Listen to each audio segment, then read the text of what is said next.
Tonight we are talking about the Flissa 16-in-1 multi-tool. This I have been using for the last month, and I am coming back for a full month review update and a recommendation on this multi-tool. Now, this multi-tool comes in around the $27 mark. That is with the coupon included right now on Amazon. And there are a couple reasons why I really like this multi-tool. So one of the biggest advantages is its price, but besides that is that it is fairly lightweight. So it feels really good when you put it in the pouch. You basically don't notice it. This version does not come with a pocket clip. I am right now testing out the Ozark Trail Multi-Force. I will be using that for a month, and then I will come back with an update on that as well. Now that does have the pocket clip, but I did not mind carrying this in the pouch. It basically disappeared on the belt, and I really like that it's lightweight. The second thing that I really loved about this tool was the bit driver. So I found myself using this bit driver over and over again.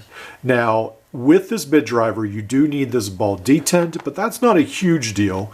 Now Klein has a screwdriver. I think it's like the 11-in-1, 12-in-1, and it has a bunch of different bits that you can get and you can use. It even has Schrader core and so forth, and all that will just fit right into this. You can use that as well as the more traditional bits. So you can get a fair amount of variety to use for this tool.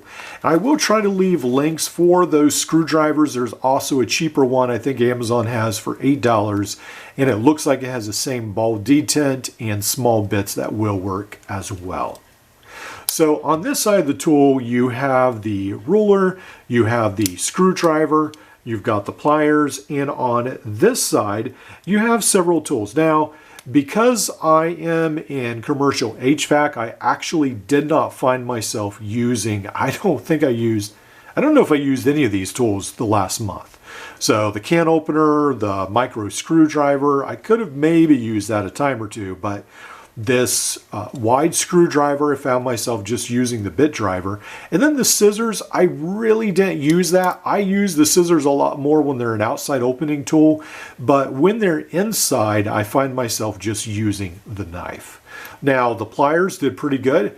I did have a couple qualms about the pliers because on initial testing, it seemed like the handle wanted to sort of collapse on me, but I didn't find too much of an issue with that during the month I used it. Now you can see I sort of beat this up. A lot of the black is actually gone on this side, so it definitely underwent some stress tests, but held up good.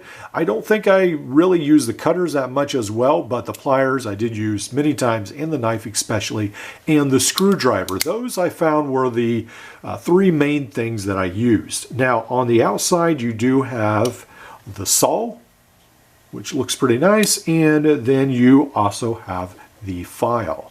And I think I did use the file once or so. And then, let's see, you have the serrated blade, and you can see I definitely used that.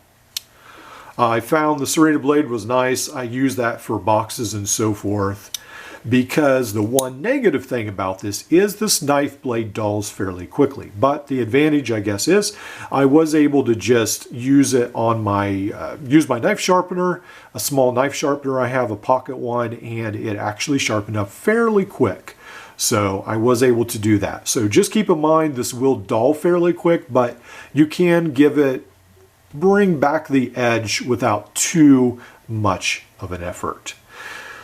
So I like all those things, the bit driver, the lightweight, the outside knife, that resharpens fairly good, and that the sheath worked out pretty good actually. So this is one of the best non-Leatherman Gerber SOG sheaths that I've actually had. And I like it because it's elastic, so that gives you options to carry different things in this. The only negative thing is I feel like after a month it is getting a little bit looser on the snap. So I think I will maybe have to pinch the metal and try to get it to fit a little bit tighter. Now the back has held up very well, which is surprising. I've had a lot of pouches give up on me after only maybe a month of use. So I'm climbing up and down ladders on a roof. I use this on the roof to change bolts or unloosen bolts and so forth. This has I've been changing big long belts on huge fans, and so there's all kinds of work that I use this on, and it has really held up well. So except the finish. That is the one thing, if you will be using this in a rough environment, the finish will not hold up very well.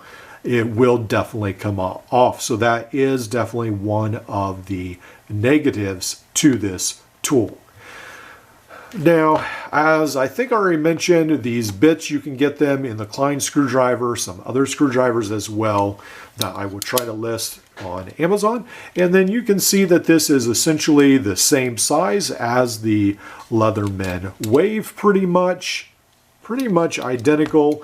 And it will feel about the same weight. The Leatherman Wave might feel a little bit lighter, but it will be pretty light as well. So all those are definitely positives. There's a lot of positives about this tool, and I am going to recommend this. So I think right now on the market, this is probably the best bang for your buck, dollar per dollar, in the smaller multi-tool segment. So this right here, I think, is one, or at least that will be the easiest with easily accessible tools and so forth.